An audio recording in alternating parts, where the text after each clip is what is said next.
Hello, everyone. Welcome to A Navigators. Today we having Ben from Seller Candy with us. The guys are doing a lot of support to Amazon sellers, tackling all this fighting with support, I would say. So I think we will learn a lot today. And yeah, welcome, Ben. Yeah, thanks so much, Oleg. I really appreciate you having me on the show today. Excited to be here, and yeah, I happy to get into anything that you want to, because I know that dealing with seller support is a bit of a nightmare, and that is what we do all day in, day out. So I'm excited for this one.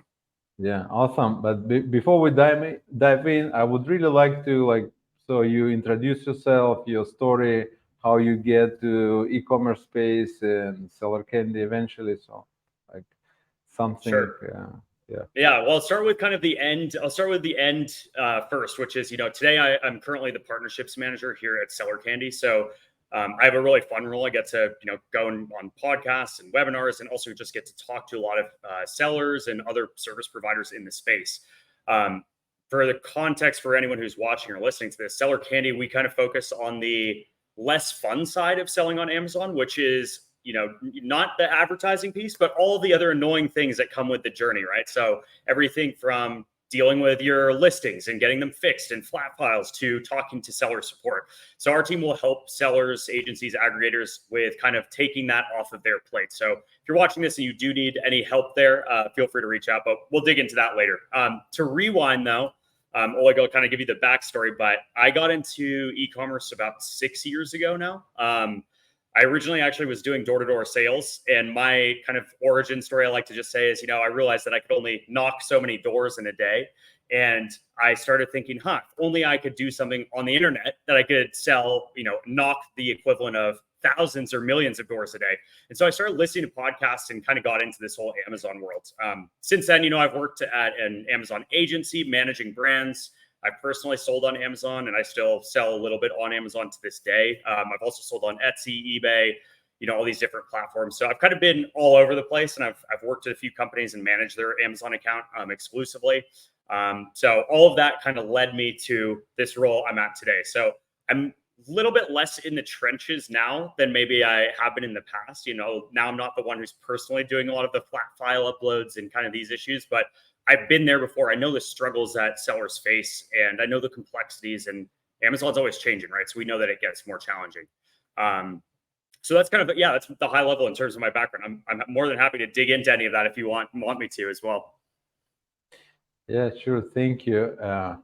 Yeah, you mentioned all the flat files, all the things, and I remember when I was Amazon seller myself, and it was a lot of frustration actually for me because like I have a technical background, so like computer science, and it's like I can play whatever they have, but the results it's never predictable. So like you never know what you get eventually. Yeah, and. Right. Uh, I was thinking like what I really want to learn about all this support today.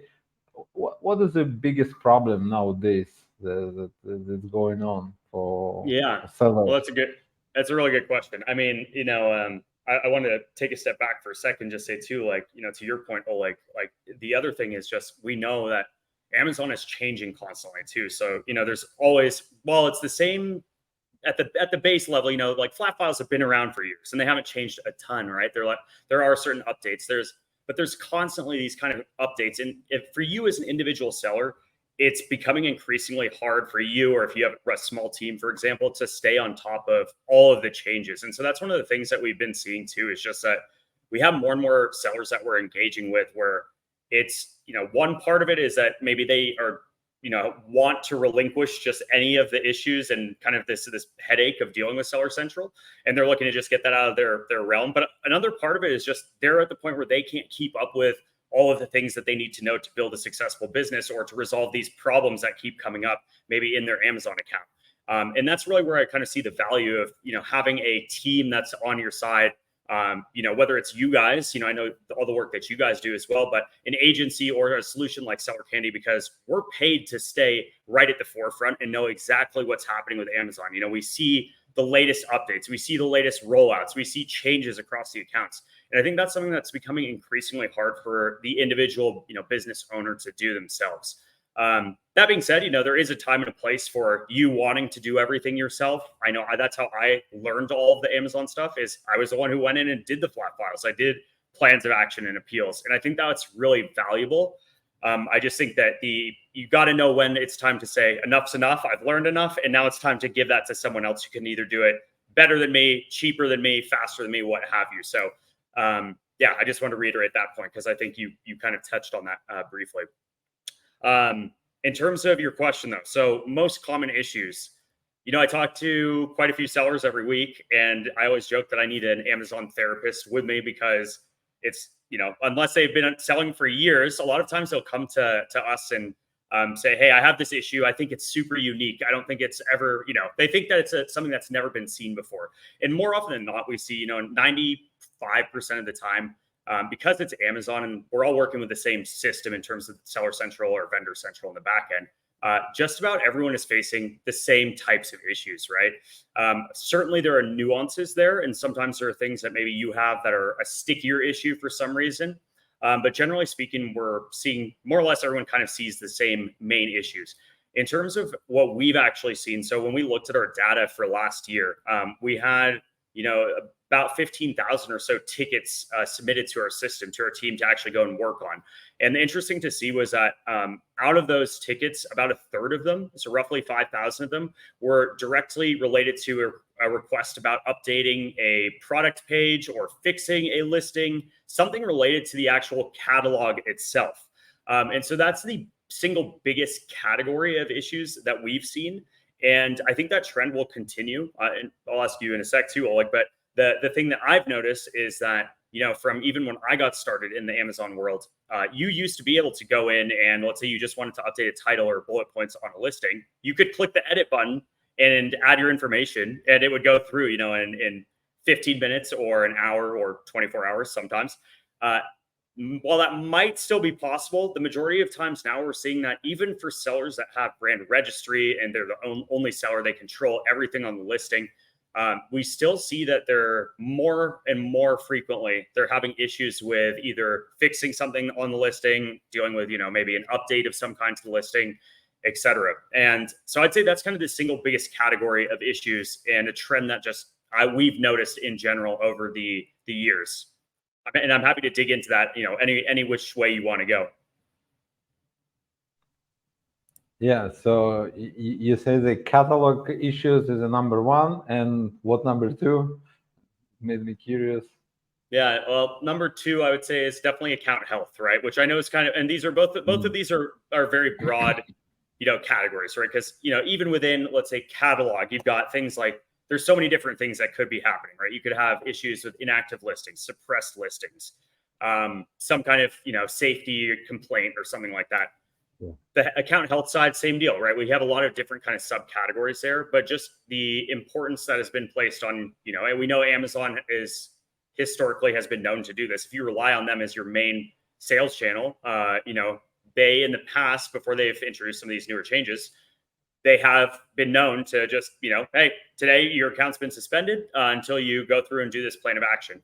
And for a business owner that's, maybe building their business and cash flow is, a concern, or it doesn't really matter where you're at in that business cycle, anytime a suspension or a takedown on an account or even an individual listing happens, that's obviously a mission critical kind of situation.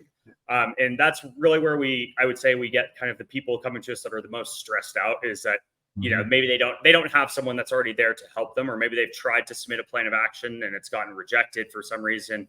And that's really where you want to be thinking ahead to who do I have on my team that can help deal with these types of issues when they arise, right? So I would say those are kind of the two main kind of top level categories that we see in terms of issues or just things that our clients are, looking for help with.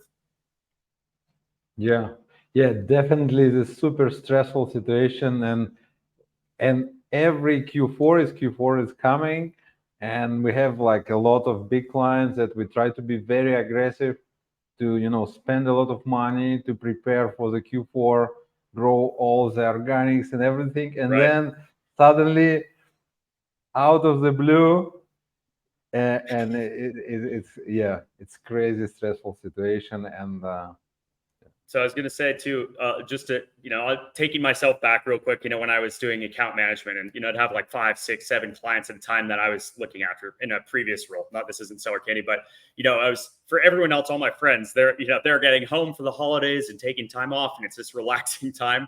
And I just remember, any Facebook or, LinkedIn forum where you're seeing other people that are in kind of the agency or Amazon world, it's like one of the most stressful times. It's amazing because you're seeing hopefully all these sales come in, but at the same time, I remember that on like, the day before Thanksgiving, and then Black Friday, I'm sitting there at my computer all day waiting for my clients to hit me up and be like, this thing happened, I need immediate help, right? And those are like so it's a stressful period, but the importance really is just like, hey, the faster you can get issues resolved and the more on top of things you can stay with your account, obviously means more money in your pocket. And that's where we see Q4. Obviously, there is an extra emphasis on that, and we normally see that we get more kind of inquiries from people just because they're starting to see more sales volume. They've got Prime Day coming. They've got these other things. Hey, why won't my listings inactive, or I lost the buy box? Why now my PPC can't run, right? So there's all sorts of these kind of issues there that they seem to kind of crop up, and this is definitely a big time for that. I know you, and I was going to ask you, Oleg, I know you guys work with a ton of clients too. So are those similar trends to what you guys see, or what have you guys been noticing in the space? yeah, definitely the catalog management thing is getting harder and harder, and we even have some clients that they're like totally afraid we don't change anything. Like, no, no, no, no, no. Yeah. And you have to, right, you have to update to this season, you need to update some like features, like it's super important to update. Yeah, yeah, it's getting and especially the frustration of like if you get banned or you get blocked or something, it's like your business is absolutely unpredictable, so it's yeah, Yeah. huge. Right. It's Yeah, no. definitely So something. I was just going to say too, the other couple of points I just want to make in that area is we're talking a lot, so far just about how kind of the problems, like the things that are more on the reactive side, where it's like, hey, we got a problem, now we need to go fix it. But on the Mm. flip side, like there's also a lot that we're looking at and seeing in those two categories. So specifically catalog management, that is more on that proactive side. And one thing I just want to really highlight, especially as kind of a value add going into, for people watching or listening, but going into Q4, this is a time when you should be dialing in your listings if they're not already dialed in, or maybe refreshing your listings if you haven't done so in a long time, to make sure you're doing everything possible to, make them attractive. Whether it's the price, whether it's the images, whether it's the back end information to sellers, because that's obviously going to pay you in dividends exponentially, Yeah. both in this quarter, but also that sets you on a trajectory to enter next year with a better place in terms of ranking, etc. And so one just kind of point that I'll mention is, if you're watching this, go through and check your listings. Make sure that you've given Amazon everything possible to fill in all that back end information on the listings, right? And whether that's the best way to do this is to be able to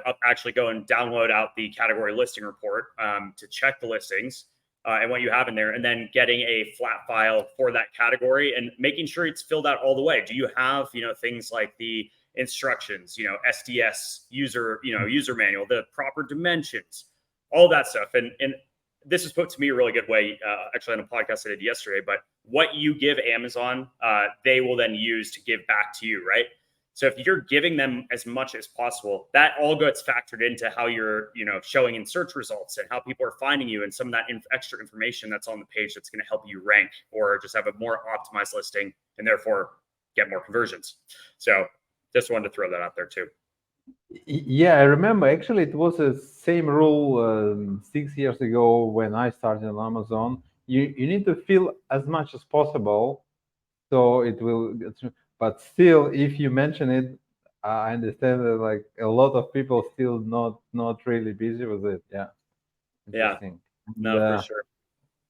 and actually, I wanted to check with you. We get some internal information from one of our, like, we talked to some Amazon representatives with different accounts, and they give us kind of like if you create a case on Amazon and you put some specific keywords, it can be much easier be escalated to the human operator, and you don't do the ping pong with the bots and so on.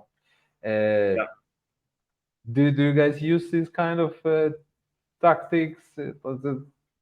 Yeah, 100%. I mean, just, Mm, Amazon, if you're going through and opening support cases, which, is its own, big kind of can of worms that you're opening when dealing with Amazon is they've obviously automated that workflow so much more over the years. And I mean, seriously, probably when you started on Amazon, and I know when I got into it in about 6 years ago, there weren't any automation things. It was like choose your category, open a ticket. It's a human on the other end, no matter what. Now it's like mhm, you literally kind of have to fight to find a way to open the ticket and actually get it to go into a real ticket submission. Our team knows, the right things to kind of look at and do depending on what the issue is. You certainly can learn these though by, just doing trial and error. That's I personally don't submit a lot of tickets myself these days, but that's what I did even, a year and a half, 2 years ago. Is if I was going into the case submission workflow, there would be times I'd start submitting something and I could tell immediately the second I mention an FBA shipment ID, oh, it's going from me being able to submit a true form ticket to trying to say, oh, have you looked at these 3 help articles, right? So you can learn very quickly from that. What are the keywords or things that it's Amazon's picking out of there and then putting you into an mhm. automated workflow, and then remove those or try again and try to just drill down to find a way to get to the actual ticket submission. Because obviously, assuming you've done the proper troubleshooting steps, you're probably going to be at the point where you need a human who's on the Amazon seller support team to actually intervene and assist you. Certainly, knowing the troubleshooting steps, that's something we can talk about too. But generally, opening a case and then getting on the phone with a seller support rep is the fastest way to resolve the majority of issues. Yeah, I also remember from the old times the one of the tactics we use, open 5 cases. So you have more chances to hit the like better person to solve the issue. But I see Right. it's working less nowadays, right? It's just getting to the same stream. They auto merge them a lot of times, right? They'll like, so if you open multiple cases about the same issue, as soon as Amazon detects it, oftentimes they'll just close that case and merge it into the other one. And in some cases, it can cause more issues. If you, let's say you do have 2 that are simultaneously going, what happens if one of them, the rep, does something that maybe was right, whether it was right or wrong? Let's say they did something and it fixed your issue, but because you have this second ticket open, maybe 2 days later, either the rep, hopefully they notice, oh, it's fixed. But I've seen it sometimes where they then do something else that pretty much Mm. messes up the fix that I've already had. Generally speaking, though, I would say more and more I've seen that if you have 2 cases open, they're going to pick up on that pretty well and merge them into a single case. Best practice, like on our end, we're not doing that anymore. I've certainly done that in the past, right? But as we've evolved, we're doing 1 case submission really, and following up aggressively on that single case submission. So we have everything in one place, and everyone has the same system to work with, right? So it's not that we have like any crazy special like inside routes or anything to go. We just know the options that we have. We know how to open tickets and route them to the proper team, and then how to escalate them properly. And a really key part of all of this, which we, is kind of one of our main principles here, is that you start with actually doing all of the troubleshooting you possibly can first before you don't just immediately go and open a ticket. The only exception to that is every once in a while we will open a case if it's, let's say, a long shot, like, hey, we had a listing got taken down. Sometimes we will open a case and literally just ask Amazon what they think might have happened or what the reasoning is. 9 times out of 10, to be honest, 9.5 times out of 10, it's going to be a canned response or not helpful. Every once in a while, we've had them actually give us some Mm. information. But aside from that, really the process that we're following at a very high level is we see what the issue is. We're going to spend some time to take a step back, really look at what it is and try to read through the lines. Sometimes Amazon tells us, hey, one thing, but maybe it's actually something very specific that's not really directly being said, right? So Yeah. based on kind of that context that we have working with so many clients, we try to really drill into what is the main root cause or root issue here. Once we understand that, we know what things we have at our disposal to get a resolution, right? maybe like I'll just give an example. For if we have a listing that got taken down, we get maybe a performance notification or something in our account health dashboard showing that this listing was removed because of a policy violation. Maybe we've included, a claim in there or some keyword that, and Amazon's not going to specify that keyword, but a keyword in there that Amazon is flagging and pulling our listing down for. Well, we know that the first thing we're going to do after stepping back is we need to read through the lines and see, okay, we need to sanitize the listing first. So we're then going to go and essentially execute on our troubleshooting steps, which is first sanitize the listing. Normally that's going to mean, and of course this is a generalization case by case, but generally that means we're going to strip the listing back down to kind of the bare bones. What are the safest version of the listing that we can have there, so we know that it's not going to flag Amazon, because our goal is to get it reinstated first. And then from there, we can start re-optimizing it how we want. This is especially crucial and actually almost easier if you got flagged or your listing did right after you made an update, right? Because if you just made an update to the listing, that is probably going to be the thing that might have triggered, the issue. So then you can compare your previous version of the listing, and this is where it's helpful to have flat files from before and after versus what you uploaded, and what are the keywords in there that it might be calling out. If it was just, flagged, then you need to sanitize that listing and strip it back down and then essentially rebuild it from there. Certainly once you've done that, if there are still issues, like let's say you've done that, you've stripped it down and the listing's still not getting reinstated. That's where you're normally going to really have to utilize flat files to make sure all the updates are getting pushed through, which can sometimes take time. And then if that doesn't work, we often kind of progress to potentially doing a full delete relist of the listing. Which can be a very, as you mentioned earlier, a scary step to take, because, the first time you do it, you feel like you're going to delete your product forever. But is a very effective way to kind of jumpstart the refresh of the listing in Amazon system. And you when you re-upload that, all your products reviews are there. Your inventory should come back linked directly to that. Every once in a while, I have seen issues, but that does solve a lot of issues. But once you've gone through those things, if it's still not fixed, then your next escalation route is to go ahead and open those support cases to Amazon. That's really where you're going to need to put in the time and the elbow grease, and get a real ticket opened. And then normally, as soon as you get that ticket opened, we immediately want to try to jump from that ticket submission to requesting a phone call, and then staying on the phone with seller support until we can get someone that resolves the issue. Certainly that's a time-consuming process. And that's why I say, again, if you've got a big catalog, or if you're a small operation, you're wearing a lot of different hats, or you have, you might even have other, channels that you're selling through, Walmart, Shopify, whatever.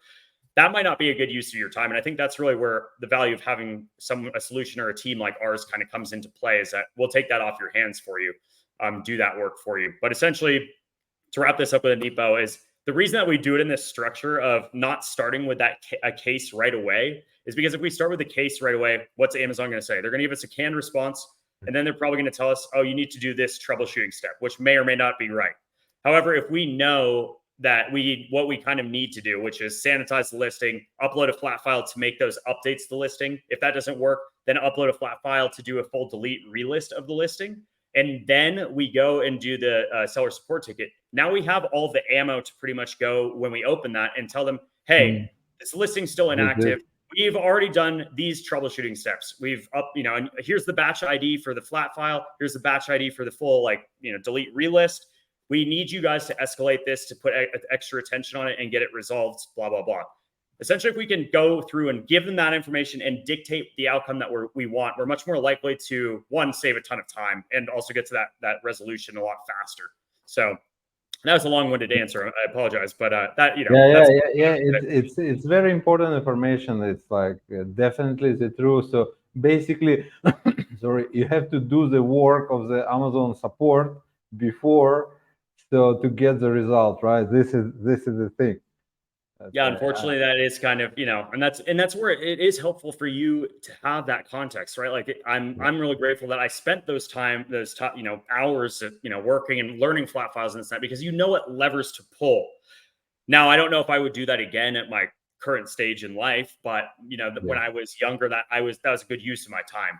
But that might not be a good use of your time or your team's time, if you're, depending where you're at with your kind of business. So, And sorry. Go ahead. And sorry, another question that I really have in my mind to you is uh, you can see it on the forums, and I see it in our conversation with our clients. It's like, yeah, we get this problem because of this competitor. Usually it gets some country label to the guys, but it's and and I believe it's getting harder and harder to do all this, fake kind of complaints and fake appeals.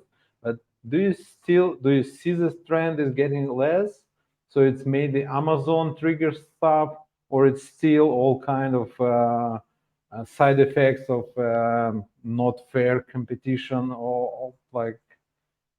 Yeah, that's a good question. I mean, I would segment it into kind of two groups, which is, one, if Mm, I'm talking to someone who's doing wholesale, retail arbitrage, online arbitrage, I would say that trend is still the exact same, and that's mm, that's part of that model, right? Is you're selling goods that are either a major brand name or you're wholesaling a product with maybe like maybe you're just putting your own little logo on there, a small differentiation, or not even.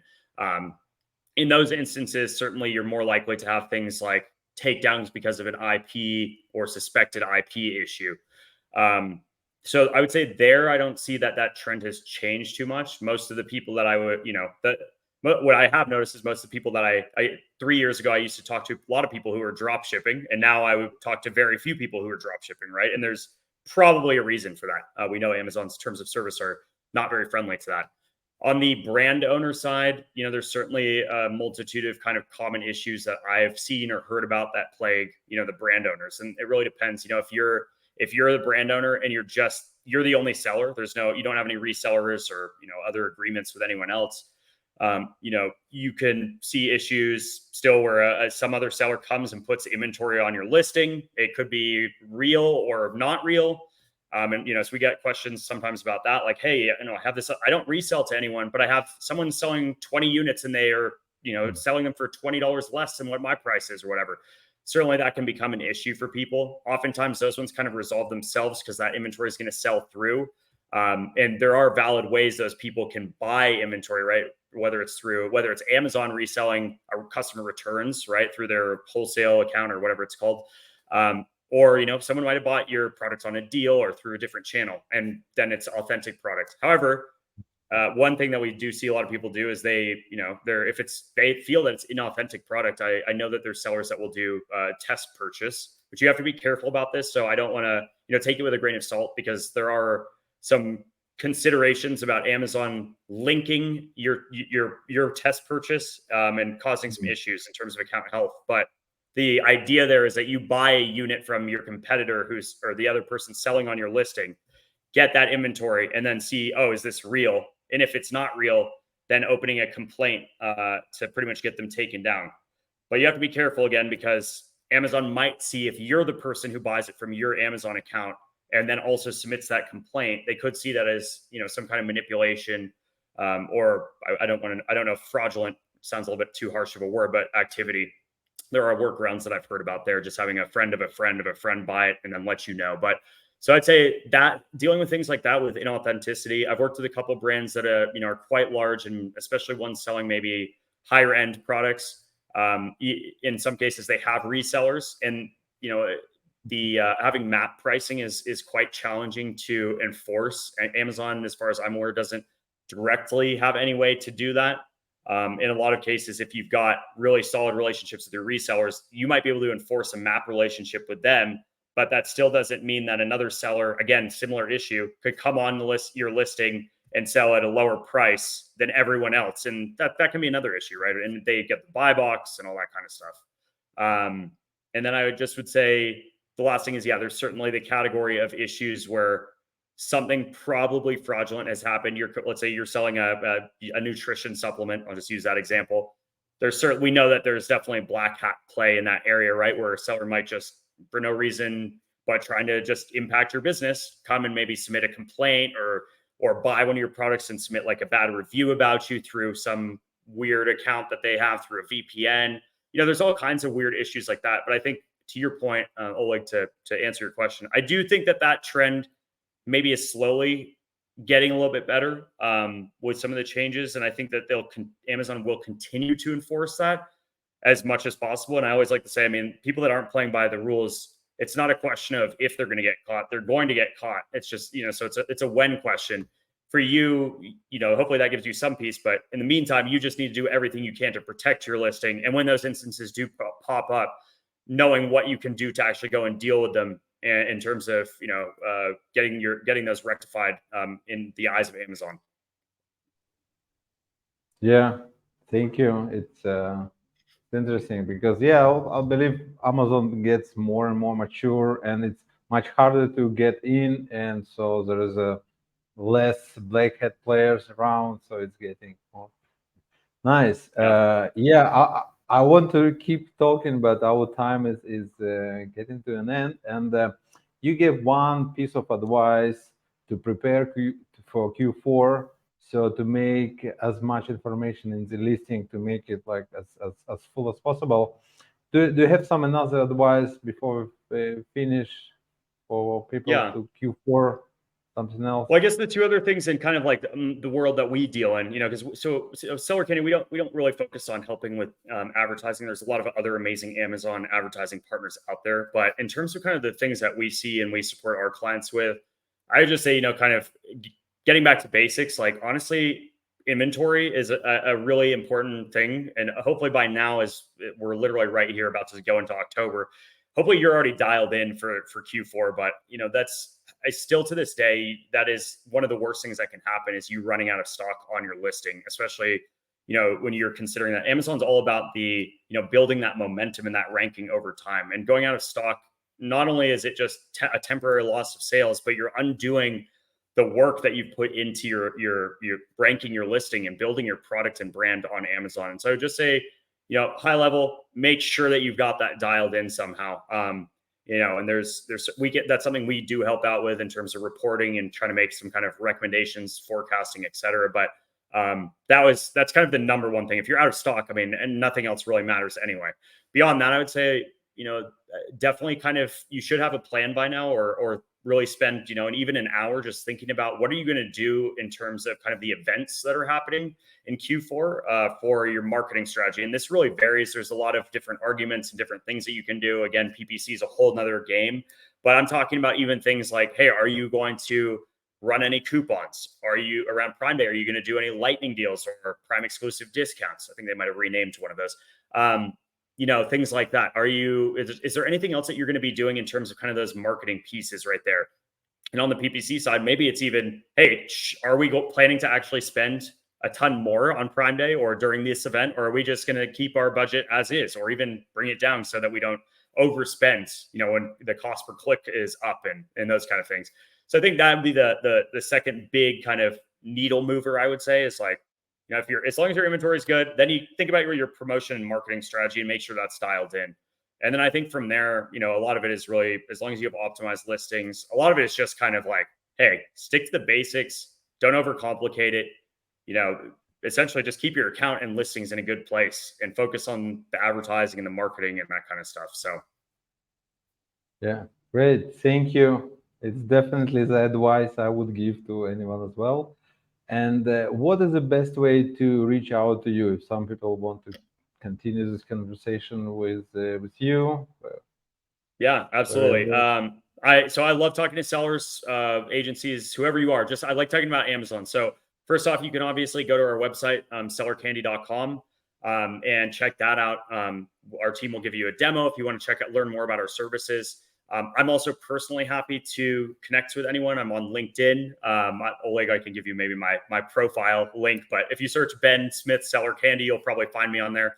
And then I would just say, separate from that, you can also just always email our general sales inbox. It's sales@sellercandy.com.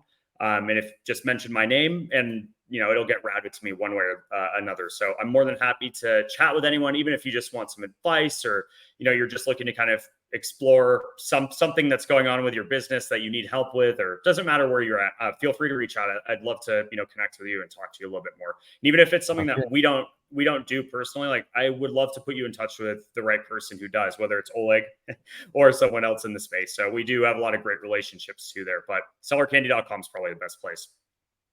Awesome.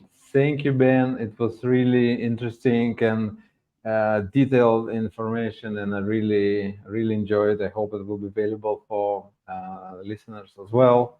We will put in the description everything that you mentioned, so it will be easy to find you out. So Love it. thank you, Ben, again. Yeah, and Awesome. I was just going see to you. say, yeah, thank you, Oleg, as well. Thanks for everyone who's watching or listening. And come check out the Seller Candy podcast because Oleg's coming on our show this coming Friday, which will probably be released 2 weeks from now. But so I get to turn everything around and start grilling him about some questions. So come check us out there Okay, too. yeah. But thank It you will be again. Appreciate it. revenge. Yeah. Yeah, revenge.